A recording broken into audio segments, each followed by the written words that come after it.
Good afternoon, Louisiana, and welcome to another edition of Bayou Bets. This one for Monday, September the 26th.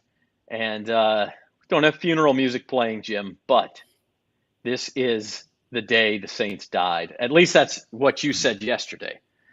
You just told me a minute ago you've kind of walked it back just half a step from there. Not really. But not good. Not good. The Saints losing to the Panthers 22-14 yesterday, falling to 1-2. I am going to be the voice of reason here, but I want to get into it pretty quickly. We have Terrin Waack on, who's the new Saints beat writer for the Times-Picayune, NOLA.com. She'll be on in about 10 minutes, and she may be a voice of reason as well. But I want you two guys to get into it. Just how bad was yesterday's loss, and then how bad is the news going forward for these Saints? It wasn't so much the loss. It was what we saw in the loss. And there was no heart. There was no creativity. There was no oomph. There was no desire. The coaching staff left everything to be desired. It was the worst. And I told someone yesterday, and I believe this. It was the worst game by a play caller that I've seen in probably about 20 years watching the Saints. There was no imagination whatsoever. When they finally got going and got the tempo going, it was only because they had to. And even then, they waited too long to get that done. I mean, if they would have started moving, trying to get the ball moving towards the end of the first half, beginning of the second half, maybe they would have had a chance. But, even when they started moving the ball and then the defense stunk after they finally started moving the ball. So the Saints were, I guess the thing that is the most upsetting about it, I said this on Datitude this morning, it was quite the 45-minute rant, by the way. If you've got time to listen to some of it, you can listen to 10 minutes of it and get the gist. But it was the Saints were clearly, and I mean clearly, they're clearly the better team than Carolina. They're so much better than Carolina, it's not funny. And so to be down 13-0 at halftime and to lose that game the way they did and lose by 8 is, I mean, how can you think anything else besides watching that game than thinking they stink? I mean, that's the only conclusion you can really come to. And to think that it's going to get better suddenly overnight with what I've seen over the past 12 quarters, it's a high task. It's Poppy says, who dat still? That's a true fan right there. You're watching Bayou Bets here on bet.nola.com and the Bayou Bets YouTube channel. Drop us a like and a subscribe if you would. We would appreciate that, trying to get those numbers up on our YouTube channel and on our Facebook page. We are brought to you by Caesar Sportsbook. As always, you can sign up for Caesar Sportsbook. New users get their first bet risk-free up to $1,250. Use promo code NOLAFULL or just go to NOLA.com/Caesars, and you can get that done today. And you could bet against the Saints. It's 3-0 if you're betting against the Saints now. They're 0-3 against the spread. Spencer, your take on yesterday and the Saints prognosis going forward. Yeah, I'm just noticing it's pretty fitting for this show. I accidentally typed my name in as Spencer the Grr, and I'm grr mad about that performance yesterday. That was a disaster. Just, I mean, I don't know, all the times me and Jim are on opposite sides of the fence. Yeah, there we go. Grr. Yeah, I was PO'd because they didn't show up. They plain and simply didn't show up offensively the entire first half. Then they finally did a little bit at the end. And then at that point, the defense was gassed. And so it was a disaster, but hopefully that was rock bottom. The scary thing is, though, like Jim was saying, the coaching staff didn't appear to have any answers. And they're clearly missing Sean Payton, to where, to me, this was like, I mean, I was a little kid before the Sean Payton era, but I remember it wasn't too good under Hazlitt. And this kind of reminded me, like, man, this is like, this could be the worst Saints team since before Payton. It's not looking too good. Hopefully they can turn it around, but I'm not confident, because you go to London against a Minnesota team that's, didn't play great, but they still won against Detroit, and is showing that they're very talented. And that's the thing with the Saints team. They have talent. That's the disappointing part about it. But with the lack of coaching and with the schedule not really getting any easier, I don't see a whole lot of hope. Yeah, exactly. You know how I kind of like, and then I'll sum up the attitude in about 30 seconds here. For the last year or so, people, when they complain about Jameis Winston, I remind them Drew Brees is gone and he's never coming back. Well, I got reminded myself yesterday that Sean Payton is gone and he's never coming back. I mean, what does Sean Payton do when he gets a little ticked off? He kind of has a little attitude in the post-game press conference. He maybe gives some writers the business and gives those little snarky, we played well, but with an attitude remark. I mean, Dennis Allen is there. I mean, and I'm not blaming it all on Dennis Allen because it was mostly Pete Carmichael, but Dennis Allen is there and he's complaining for the second straight week about the refs. I mean, he didn't overtly complain about the refs, but he did say there were calls he didn't agree with. I don't want to hear that from a coach. Don't talk about that as a coach unless it's something super egregious. And to hear that from a coach and just, we got to fix things. And I mean, give me some attitude, man. Give me attitude. I mean, look, and believe me, I hear those Saints fans who are bemoaning the loss of Sean Payton and saying Dennis Allen's not going to get it done, and it's, this is not going to work. And Spencer says it could be the worst team in his lifetime, his adult lifetime, basically. Yeah. And maybe all that is true. Look, they're not worse than the 7-9. This is where Spencer was not born in 1979, so I'm talking about 2015. Oh, the 7 and 9. I thought you said 79. Oh no, 7 and 9. 7 and 9. Gotcha. Right. Yeah, that was a bad I would just pull you guys back from the ledge one full step, and Terrin Waack will be on in about 3 minutes. But I'm like, look, it is 3 games. This is the NFL. Things change exceedingly quickly in this league. The Saints are 1-2. Well, guess what? They are. If the Cowboys beat the Giants tonight, then there will be only one 3-0 team in the NFC, and I think 5 2-1 teams. So a 1-2 team at this point would be in the playoffs. And listen, believe me, the Saints are not going to make the playoffs. They're not. The Saints are not going to make the playoffs playing like this. They're not. But there's nothing that says they're going to keep playing like this. I mean, look. Yes, yesterday was awful. If Alvin Kamara doesn't cough the ball up in such a way that Carolina can streak 42 yards the other way for a touchdown, that game is completely different. But he did. He did. And the game's over, and it counts as a loss. But is he going to do that next week? Is Mark Ingram going to fumble in the red zone the week after? You know what I'm saying? There have been mistakes that are fixable and are not necessarily things that are signs of. Now, I think the thing that concerns you is the penalties at inopportune times. Is that a sign of coaching? And then the other thing is the injuries. Jameis Winston, look, he looked fine yesterday. He's throwing the deep ball fine. I don't know. Oh, come on. Injury. Nah, he looked way off still. Oh, He looked awful. I think Jameis threw it. Here we go. And Spencer, I hate to put you on the spot here, but you represent the typical who dat. And you want to talk about Jameis being awful. He threw for 350 yards yesterday, which is second most in the NFL. In week number 3. The problem except for the first quarter, he was bad in the first quarter, and after that, he was fine. But Jameis is about 10th on the list in the number of Saints problems right now. And that might even be too high. I mean, he stunk to high heaven against Tampa Bay, and I came in here and said so. But he was fine yesterday. He had people in his face throughout the entire game. The offensive line was abysmal yesterday. I mean, abysmal. There's no other way to put it. They were terrible. They were in Jameis's face all day long, and when they weren't in Jameis's face, they were holding. So, I mean, it's you can't blame Jameis at all. When you throw on 3rd and 12, you throw a wide receiver screen pass. I mean, Pete Carmichael is obviously in way over his head and had almost nothing to do with play calling before the season. Because and you even go back to last year, Zach, and we talk about how great the Saints did when Sean Payton was gone and they won 9-0 against Tampa Bay. Well, overshadowed in the fact that they won 9-0 is Sean Payton wasn't there to call plays. Tampa Bay and the Saints scored 9 points. It's a good thing the defense did as well as they did because the offense, I forgot how bad they stunk that game, but they stunk. And so the one game Sean Payton was there, they stunk.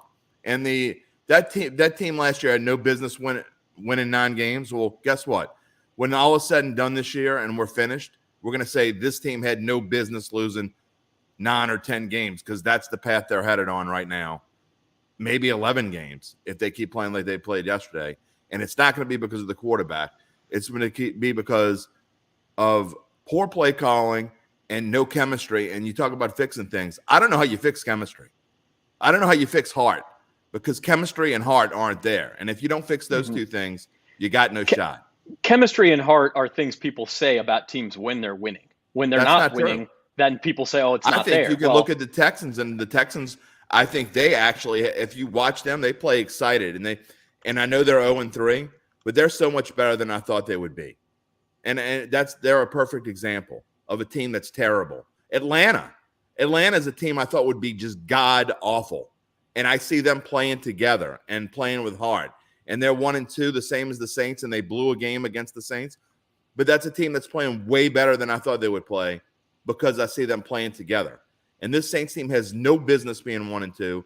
Had no business losing to that team yesterday. Baker Mayfield looks, you want to talk about awful. Baker Mayfield looked completely lost yesterday. Well, I told y'all about that. You were right. Let's bring on Terrin Waack and maybe give us a voice of reason. Terrin is here. How you doing, Terrin? I'm doing well. How are you? Can you hear me perfectly? We can hear you just fine. We're gonna do a little switcheroo here so that live TV. There we go. Live TV. Live TV, exactly. We're doing it live, baby. I had to call quick audible. The laptop wasn't working, so I was like, I had to move to my phone real quick.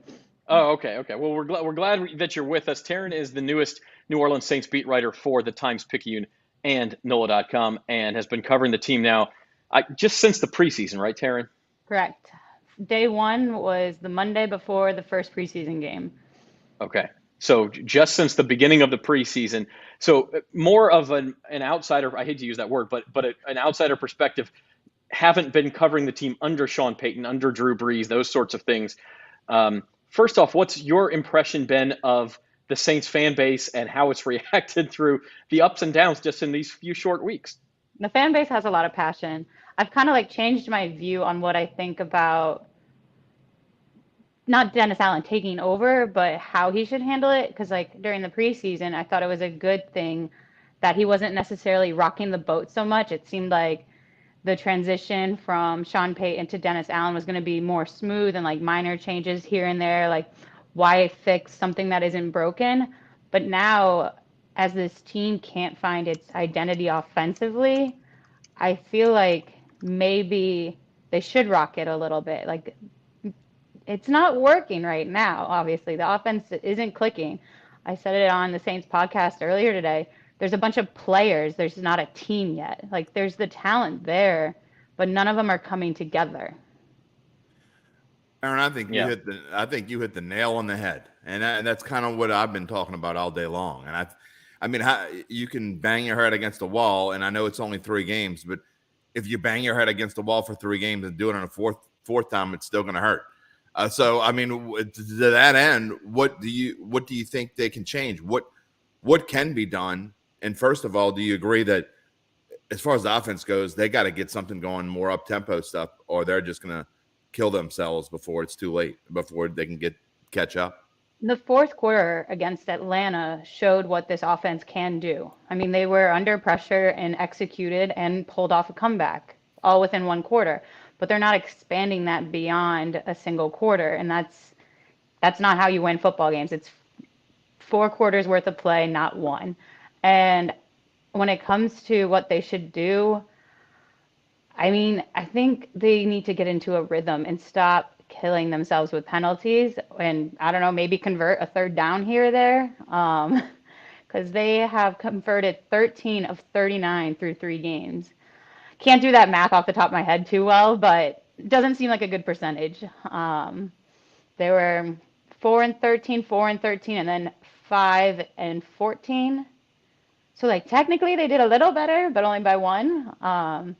It's just they're not sustaining drives. I agree wholeheartedly. Go ahead, Spencer. All right, yeah, Terrin, I had a question for you about Jameis, because I know he's had kind of a rough start. 5 picks the last 2 weeks. It's just from covering him and seeing him up close. Do you think he's healthy, or do you think he's still battling that back injury? And will that be something that lingers all year? What's interesting for the writers is he'll talk about his back on the broadcast, but then when we'll ask him about it off camera, it's like, what back injury? And every time you ask about his back, it's like, I'm just focused on execution, which they do need to do that too. It's just interesting to see the difference there. But also, if you're wearing like extra padding to protect your back, obviously there's something wrong. And he's not as mobile as he could be back there, and teams are recognizing that. And that's why you saw the Panthers blitz like no other and get, what was it? I mean, he was sacked once, so that's better than the 6 the other game, but still, it's being recognized. And the more he gets hit, I'm sure the harder it is to heal. I'm not a doctor, but big body slamming into another big body doesn't seem like a good move for your back. No, and I mean, I think going forward, and I mean, my thought was he looked okay throwing the ball yesterday when he was given the time and the opportunity to do so. But the other concern from yesterday, both Michael Thomas and Jarvis Landry leave the game injured. There was a report this morning said doesn't appear to be serious. What have you heard, or what is your impression of their status for next Sunday in London? I did see that report. It is concerning how many wide receivers are hurt, considering they were literally just down to Chris Olave and Marquez Callaway come the end of yesterday's game. Chris Olave is stepping up like no other as a rookie. He's been targeted the most out of all of them, and it finally connected on that deep ball with Jameis. I mean, granted, he did connect against the Buccaneers once, but ended up fumbling. This one didn't turn into a fumble, so you can count it as a win for them. And to see them connect will be a good thing. But the talk all preseason is Mike Thomas is back. Mike Thomas is back. And it's like, now they're taking that hit there, whether or not this injury is going to impact him, especially adding in Jarvis Landry. So it's wild that Marquez Callaway was their main receiver last year, and now he's like their 6th string filling in now. It just shows they added the talent, and that goes back to the players versus team idea. Like, the tools are there. They're just not all on the same page yet. I mean, what are your thoughts on the O line, Terrin? Do you think that's? I know they've had some rough deals. Do you think that's been a problem, a major concern? Because it seems to me they haven't been blocking too well like they normally would. Yeah, the run game isn't picking up the way it should be. I mean, Alvin Kamara had 61 yards yesterday, didn't play against the Buccaneers, but still, and then what was it? I just tweeted it. 30-something against Atlanta. They got to pick that up, especially if they're not getting the passes they want. Because Jameis did, there were some passes that he threw up yesterday. I was like, that's going to get intercepted. There's no way. But somehow Traquan Smith caught it. Somehow Marquez Callaway snagged it with one hand in the end zone. Like, he's kind of lucky his receivers had his back there. The full Jameis Winston experience. Right? As we look forward, Terrin, next week, Saints Vikings. Vikings are 2.5-point favorites in London, and the Saints come home, get the Seahawks. They'll be favored in that game. But the schedule gets so much more difficult after that. What's the attitude around the team? Is there panic in that locker room that you can sense? I think they're getting frustrated. Cam Jordan yesterday after the game was very candid. I mean, they let up. I did a short thing that's going to run in print tomorrow and online later about how since 2017, specifically, what was it, November 19th against Washington, they've only allowed 5 runners to rush for more than 100 yards. Well, 2 of those 5 have happened this season already. They didn't allow a single person to go for more than 100 yards on the ground last season. And now here you have Cordell Patterson, words. And this is why I'm a writer. And Christian McCaffrey yesterday doing more than 100. So they need to tighten up there. And that's something that Cam recognized and was like, this is not okay. This is not our standard. What's a reason for hope? If you're a Saints fan who is ready to hit the panic button, what's something you've seen that you think they can build on? Going back to the talent on the team that they did put on the offense, I mean, Mark Ingram and Alvin Kamara are great running backs. You have all those wide receivers, if healthy, to step up and help with Jameis. He's injured, but he's still better than Baker Mayfield, hopefully for them. Damning with faint praise. He's better than a lot of quarterbacks. Say that. Yeah, especially when healthy. That's the issue. And if not, you got to back up who's a veteran at this point rather than last season. And then defensively, it's like the run game needs to be stopped, but at least they're limiting quarterbacks a lot better. Like the pass defense has been strong. So there's things here and there. It's just like there's no cohesiveness. Yeah. Oh boy, here we go. Oh no, put that one. Terrin's got to get introduced to this dude. I mean, this is the guy that said we were going 15-2 before the season, and he's the exact perfect example of a Saints fan. The same, and I said it before, the same 15-2 guy who said 14-3, 15-2 is now probably thinking they're going to go 2-15. So, which is it, buddy? Pick one. All right. Well, all right, I'll be the one to ask it. So how bad would it have to get, you think, Terrin, before they would turn to Andy Dalton under center? I think it would take Jameis Winston admitting his back hurts. Yep. Publicly. Right. I don't think they're going to pull him. At least he's never going to go willingly until it's like, I literally cannot do it. He has been very adamant that he is going to play and keeps saying everyone's dealing with something and you don't know how bad it really is. Like, he has the padding there as a preventative. Like, fracture could mean a bunch of little things. Again, not a doctor, but someone was explaining it to me. There are different options there. So who knows how bad it really is? And he won't give a scale. So it's going to take him admitting, yeah, this hurts. Me putting my arm back and throwing it is impacting my back. To me, that doesn't happen unless it gets much worse. So they got to stop letting him get hit. Well, that would help too, wouldn't it? But here's the point, though, on that. You throw for 350 yards. Your injury can't be bothering you all that much. And part of the point I made in the podcast this morning was, it's funny because no one had a problem with Alvin Kamara playing hurt. No one had a problem with Paulson Adebo starting, but they have a problem with Jameis Winston starting. Why? Because when you lose a ball game, more times than not, your quarterback gets blamed more than anyone else. And unfairly or fairly, and in this case, I think super unfairly, I think he deserved to be chastised in the Tampa Bay game. In the Atlanta game, I mean, yesterday, I thought he was fine. In fact, except for the first quarter, I thought he did a pretty good job. So, I mean, I'd like to hear Terrin's opinion on that. But, I mean, you can't blame yesterday on Jameis Winston. No, I think it's a team game, the cliche That's is. Right. But That's right. You can't blame it just on him. He's literally giving it his all that he physically can. So you can't knock it. It is questionable, like how I get the argument also where people are like, if you are in pain, if you are unable to perform at 100%, why are you doing this?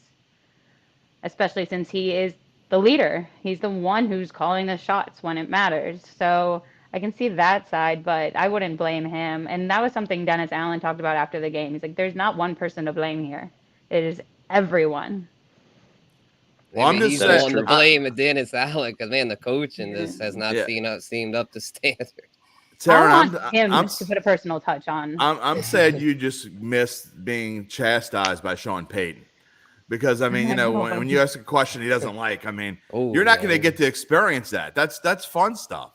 I did cover Nick Saban. There you go. That's even so I don't know if I want to be reprimanded anymore. Behind the You don't need to go from one to the other. Fair enough. That's a good one. Sean Payton did choose Drew Brees when Nick Saban turned him down, so he can always hold that one over him. Before we let you go, Terrin, show some of yesterday's results. Just like the first 2 weeks of the season, plenty of surprises. What's been your biggest sort of, for lack of a better word, surprise? Your biggest sort of either good or bad thing that you did not expect early in the season? The Dolphins are popping off. And I feel like the wildest thing about this season so far is there have been so many late game comebacks. Like, it's not over until it's over this season, apparently. No, that is Unless definitely you're true. And the Saints. The Saints would be 0-3 if that were true, because Yeah. that first game certainly looked over. Mm-hmm. So they are 1-2. Terrin Waack covers the Saints for NOLA.com and the Times-Picayune. You can read her work every day in the paper and online. Terrin, thanks for joining us. Thank you for having me. Thank you, Terrin. Thanks, Terrin. Thanks, Terrin. And we will see her again later on in the season. Guys, I got to go back through the comments just a little bit. Please, Johnny please says the do. Jaguars. I think Please that's do. the Jaguars. I think are gonna win the AFC Jaguars, South, by the baby. way. Let's go. Yeah, they may win the Trevor AFC South. Lawrence. You Trevor want Lawrence to for bet on that? MVP. I'll give you 3-1 Let's odds. go back. Let's go back, because this is a brilliant comment. How many blocks can Dalton make? I'm not going to get through this with a straight face. How many yards can Dalton run for? How many RBs can Dalton stop? The whole team is stuck in the mud because they listen to Jim. I'm sure that's where they're. In fact, they couldn't leave. I heard a rumor this morning that they could not leave for London until they all downloaded the Datitude podcast.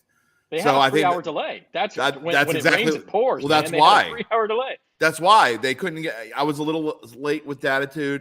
The kid missed the bus. I came home. Everything was like pushed back a little bit. And so I'm sorry I delayed the Saints plane and they couldn't download the Datitude podcast. And so there you go. I apologize, Kyle. I'm the reason why they're 1-2. And it's All your fault, Jim. It is my fault. I'd rather, you know what? I have almost as much to blame as Jameis does that they're 1-2. So, I do almost. Listen, put in Andy Dalton and put in the Guru on Datitude. That'll change everything. I do want to go. We pick for a week. We pick on Kyle a lot, but Hey. I do think Kyle brought up a good point here too, where he says, how many fumbles did we lose last season? How many this season? And this is one thing I look at this as a reason for hope. The Saints have already lost 4 fumbles in 3 games. All of last season, they lost 5 fumbles the entire season. That stuff usually keeps going, so I don't know why they call that hope. But it's random. Could it keep going? Random. Sure, it could. It's not It is random. Turnovers are not random. It's the same players as last year. Exactly. Sometimes with the same players. I don't believe that at all. And sometimes fact, you fumble the ball and it bounces back to you. Sometimes it doesn't. You can't control that. I have these guys that, and I think I brought them up before, but they're fantastic prognosticators. Okay, let's put it that way. They're sharps in the sharpest sense of the word. They're brilliant. Okay.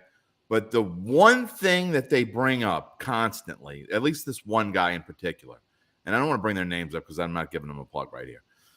But the one thing this one guy brings up every week is when he's trying to figure out who should have won last week or whatever, and trying to figure out what real scores were last week, he talks about turnovers and how that made a difference and the score should have been. That's BS.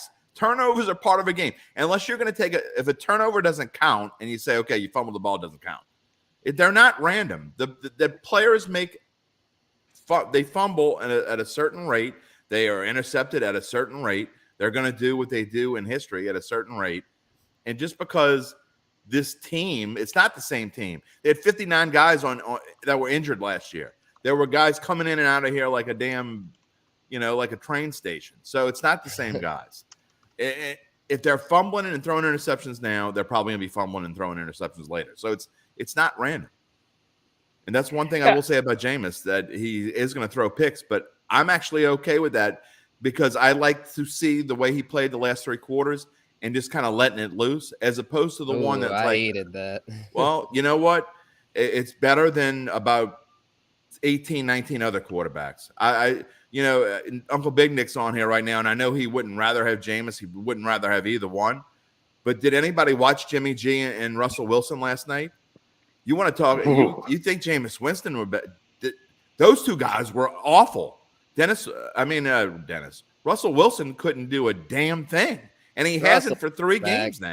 New system. He'll be fine. But he's going to come back. Why? Because he's Russell? Oh, well, yeah. I mean, Russell Wilson, it's a future it's Hall 3 of games. Famer. He's looked terrible. He'll be fine. That's just his new system. Damn, you think he's washed? I think he's done. I really do. They just paid him a 5-year mega contract. He wasn't that great last year either. Denver I think that contract was a mistake. He wasn't that great last year.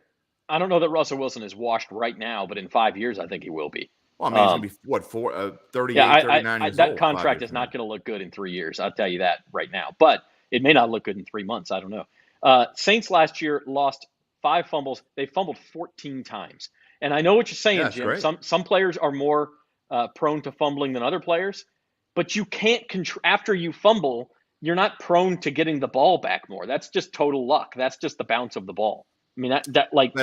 But those things, are some players putting different spin on it to where it bounces back? No. It's just what I'm luck. saying is, as a team, turnovers are contagious. They don't fix themselves. So if you're turning it over now, I'm not saying they're going to have 3-4 turnovers every game. That's not what I'm saying. But you have to factor those in. You have to figure that they're going to turn the ball over twice a game. You have to go on forward. That's not going to fix itself. And that's also partly coaching. And I'll go back to it again and again. I mean, I'm not blaming it. I blame it more on Carmichael than I do on Dennis Allen. But, man, I have not seen – Pete Carmichael looks like he's completely lost. I mean, I'm calling the plays out before they even run them. And and I'm just a dumb play-by-play guy and sports writer. I mean, if I'm calling plays out, then they certainly know what the plays are. There's no imagination whatsoever. They're kind of like just going through the motions in the first half of 3 games now. 3 straight games of going through the motions, run, pass, punt. And this is like the old Saints that I grew up with, that I saw every week of my life for the first 18 years. The play calling, especially early in the game, has to improve. You've got to roll the dice a little bit more. You've got to come out and honestly, I do say that the Saints' first drive in Charlotte yesterday was fine for the first 8 plays or so. They committed a penalty that got them knocked out of field goal range. I mean, it was every drive in the first half after that was just what are we doing here? I mean, like that. Yeah. You never thought they had a chance to score again until the end of the half when the field goal was blocked. And then they started completing some deep balls. Anyway, we got to move on a little bit. By the way, if the Saints do commit 2 turnovers per game, they'll finish with 34 turnovers, which would be the most in the NFL in 3 years. So if that's the case, they're really going to be in trouble. And the team that had more than that, by the way, 3 years ago was the 2019 Bucs, quarterbacked by Jameis Winston. So tonight's game, by the way, is the Cowboys at the Giants. Haven't talked too much about this. I think the two of y'all are on opposite sides of this one. If I do recall your picks. Well, the Giants is one of my best bets, so I don't know what Spencer has. Yeah, I'm on Dallas tonight. So yeah, we're on opposites here. The reason I like Dallas though is because the defense I feel is going to really make life hard for Daniel Jones, because the Giants receiving core is one of the worst, arguably the worst in the NFL. They've got a lot of injuries, a lot of malcontents like Kenny Golladay. So it's just, I think they're going to get exposed tonight. Yeah, they're 2-0, but I don't see them performing well in prime time. I don't really like Dallas that much, but I think they'll be able to pull it off just because the Giants are going to give it to them. I think, Zach, if you want to watch the Dallas Giants game, you can just go find the rerun of San Francisco and Denver, because it's going to be a lot like that. Smash the under. 11 to 10. That was the top play for best bets. I don't think that. I don't necessarily think that the Giants and Daniel Jones are this great juggernaut, but I think Dallas is in a great. If you're a bettor, a great letdown spot, because they put all their emphasis into showing the world that they could be great without Dak Prescott last week and beat up on Cincinnati last week. They're going to come. I mean, now you got to go across the country and play one of your rivals in prime time. Are we ready for Cooper Rush in prime time? I mean, you want to talk about turnovers. I think Dallas could have 2 or 3 or 4 of those tonight, because the Giants defense is pretty good too. And I still say the Giants are, if they're not the best team in the NFC East, they're going to be fighting with Philadelphia for that title. I mean, you talk about turnovers. I've said it in the summer. You've been consistent. I'll give you that, Jim. And I'd like the Giants in the preseason too. Now the Eagles look very good, but Daniel Jones has always had a problem with turnovers as well, and he is getting the Kirk Cousins reputation of every time he's in prime time he falls flat. So he played pretty good against Tampa Bay last year. He's still early in his career. Now, the Giants almost won that game. We'll see what happens. But hey, if the Giants win, they're 3-0, and there's only what is there? Only three other 3-0 teams. I don't have the standings in front of me. I know the Eagles are one. Yeah, Miami, the Eagles, and shoot, that might be it after this. I think that is it. Tampa Bay lost. And, a reminder, do we remember who was 3-0 last year? The Carolina Panthers. Oh, yeah. That's right. The Giants, if they win tonight, I think they'll be this year's Panthers. I'll make and who was 1 and 2 last I'll bet you that, pal. I'll bet you that right here. By the way, the Saints, a couple more comments. And Johnny, I don't want you to think I'm hiding from this comment because you've said it a couple times. Criticizing Honey Badger's performance. Kyle says, I wonder how CD Deuce is doing. CD Deuce is probably very happy, but I don't know that CD Deuce for Tyrann Mathieu makes a whole heck of a lot of difference with where this team is right now. I really don't. CD Deuce has nothing to do with where this team is. CD Deuce he's a good player. He's not a difference maker. He's not going to change this situation. He's a little better than average player that makes himself noticed because he yaps all day. Saints were 1 and 2, by the way, in 2017, the last time they played in London. Shut out the Dolphins and went on to have their best season in years. Not that has anything to do with anything, but if you're into trends, maybe that can make you feel good. Well, I'm about to go and study. Next thing I go look up is what teams do after a loss against the spread in London when they go to London, and what they do after a win against the spread. So that is tomorrow. I'm going to spend. Well, I'm supposed to be off tomorrow, but anyway, part of Wednesday when I do my NFL picks, I know I will be spending time researching that. And that's why we love you, Jim, because on your day off, you're doing research for the people. We love that. It used to be that you got a game in London, you always got to buy. It's not that way anymore. And so that could be a little difficult. Saints get Seattle at home the following week.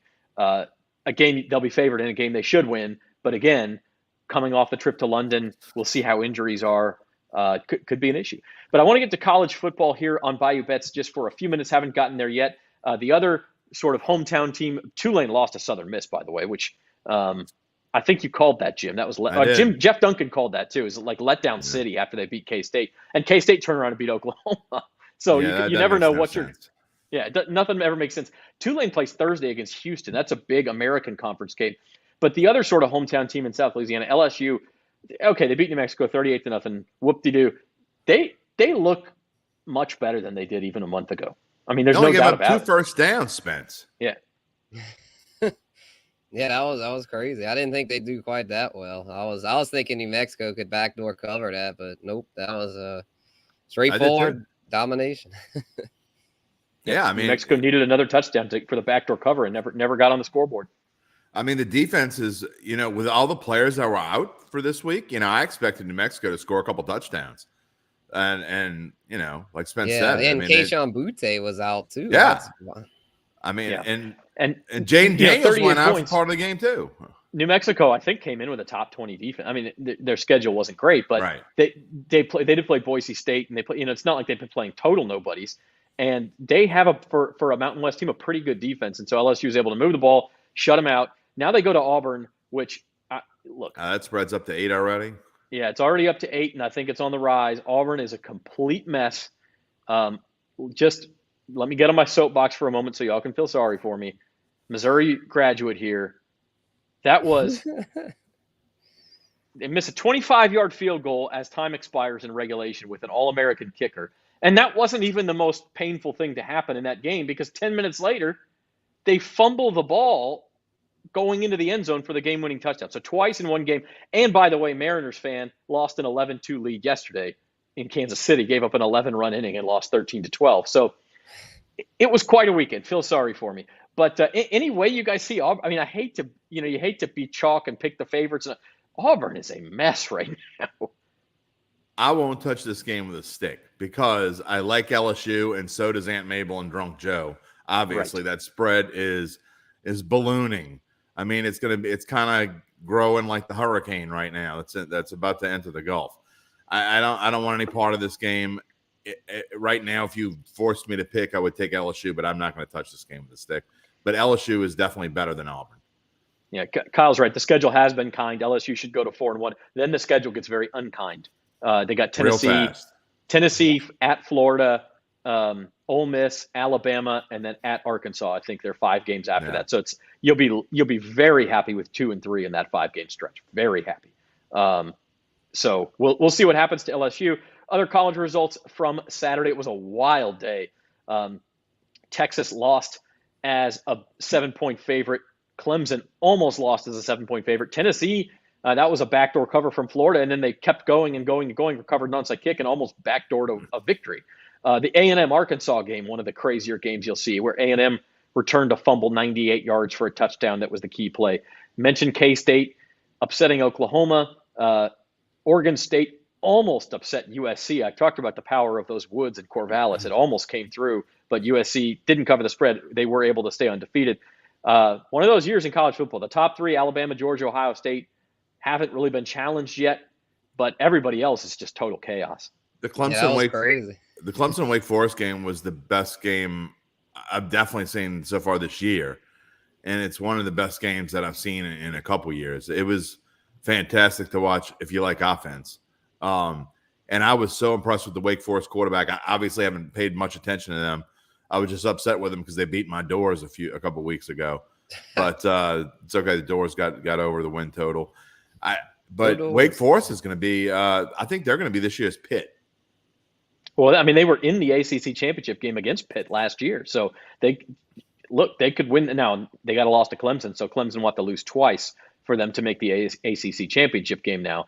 But Sam Hartman, the Wake quarterback, very, very legit. Very impressive. He was fun to watch, for sure. Our Big Bucks result. I'm sorry, Spencer, go ahead. Oh, I just wanted to throw in how crazy that USC Oregon State game was. The over-under closed at 70.5. 70.5, and yet they only scored, 31 points? That's I don't think I've never seen a total that far off before. That blew my mind. I think if you bet the over, you might not even believe the game happened because like 10% of the population has the Pac-12 network. I've seen games go over by 40 points before, but I don't know that I've ever seen a game go under by 40 points. You know what would have been great is if Oregon State had gotten a field goal at the end, 17-17. Of course, with the 2-point conversions now, it's harder to do that. But then you go to 9 overtimes and you actually can approach the total. Yeah. Our Big Bucks results, Jim 3-1 for the week, but unfortunately lost his pick of the week. He's got a pick on the Giants, on the Giants tonight pending. He is plus 17 for the week. Spencer 2-3, I'm 3-2, stabilized after that terrible first week. So that's where we're at with Big Bucks. More coming this Thursday on Bayou Bets. And a look ahead to what we'll be talking about on Thursday's edition of Bayou Bets live on these same channels at 4 p.m. I'll be in London, so it'll be 10 p.m. for me. I'm going to try to join you guys. College football Saturday, Kentucky Ole Miss, man. You got to get up for that game. 11 a.m. kick, but that might be the best game in the SEC so far this year. I don't get that spread at all. That spread makes it I don't bigger? either. That makes no sense. It should be closer to even. I like Ole Miss. I agree. That spread doesn't make sense to me. I don't bet a lot of college football, but I'll be betting that one. I think Kentucky is better than Ole Miss, period. And, I mean, I get Ole Miss is at home, so give them a couple points, but they shouldn't be more than 2 or 3 point favorites. All right. And there goes Michigan, Uncle Big Nick. Michigan at Iowa. Uncle Big Nick likes Kentucky too. Michigan at Iowa, like 10.5 points is not that big of a spread, but against Iowa, you're going to have to get like 4. Yeah, I kind of like Iowa. I think they could cover that because of that defense. Yeah, everything. I mean, they may not win the game, but everything's like 17-13 or something. I mean, those are going to be 2 very good defenses. Oklahoma State at Baylor, a great game in the Big 12. Alabama, really its first test of the year. Well, no, that's not true. They played at Texas. But they are at Arkansas, 16.5 point favorites. How about Florida State, guys? Florida State, the team that was an underdog to LSU in the opener, found a way to win that game. They're going for 5-0 if they can beat Wake Forest. I think Deacon Demons are going to make that a dogfight. I mean, 7 seems like a lot there. And Florida State was one of those Jekyll and Hyde teams last year. Are they the same? I think we're going to find out a lot about them this week. If they're for real, then they will play well and they will cover. But I'm not 100% sure they're for real yet. And the last game there, another test for Clemson, 6.5 point favorites, this time at home against another what top happened 20 against team. them last year. Yeah, against NC State. That'll be a great game as well. That's the primetime ABC game. And in the NFL, again, week 3 ends tonight with Giants Cowboys. Week 4 starts Thursday, a good one in Cincinnati. The Bengals actually favored to give the Dolphins their first loss. Is that the right spread?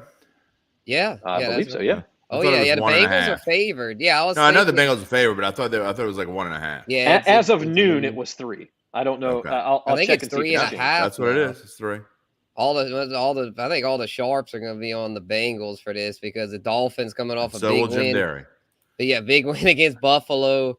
I see this a huge letdown for Miami. I'll take the Bengals, even though I was thinking this would be closer to even, but I'll still take the Bengals. Yeah, Spence, it is 3.5 now, Spencer. You've been on the Bengals for will be the 4th week in a row you're on the Bengals, though. Yeah, Bengals and the Jags, baby. You love you some Bengals and the Jags. Hey, that was my top play for big bucks. So I mean, I didn't have a great week, but at least the Bengals and Jags came through for me. Yeah. How about the Jaguars continuing to not really get a ton of respect? Because they don't deserve it. This is a good team. I mean, I think they're going to win the AFC Not South. a good team. It's not a good division. Yeah. It's a solid team. I mean, it's not like a team that's They ready won't to have a win the winning Super record. Bowl. But look at the Bengals last year. Everyone was making fun of the Bengals, and they went all the way. I mean, odds of that happening 2 years in a row is not too good. But I definitely think the Jags make the playoffs. And Trevor Lawrence he's got success. I mean, he got it done in Clemson as a true freshman. This dude is no joke. Just because he had a bad rookie year, everyone wants to bury him. No, he's showing now that he's the real deal and that he's a dark horse MVP candidate. Did HR give out some kind of mood enhancers that I wasn't included on? I mean, I don't know what you guys are taking that you're all over the Jags, but they're not a good football team. I think they're going to win. Even their defense has been Trevor good Lawrence so is far. terrible. Okay, who's going to win the AFC South? Trevor Lawrence is awful. Who's going to win the AFC South? I can't. It's either going to be the Titans or the Colts. It's one of the two. And I think nice hedge.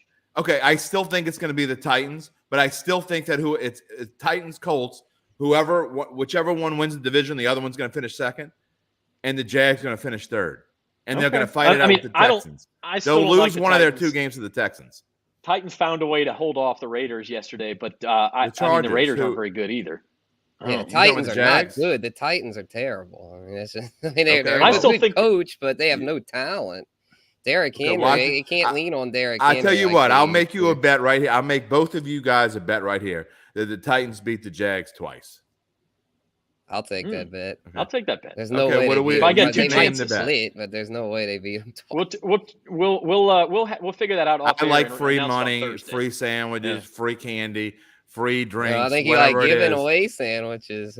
I ain't losing to you guys. You guys, I think you guys get locked on stuff and you don't move off. I've been consistent with that. You've been locked on the Titans. Exactly. You've been consistently on the Jags. I get that.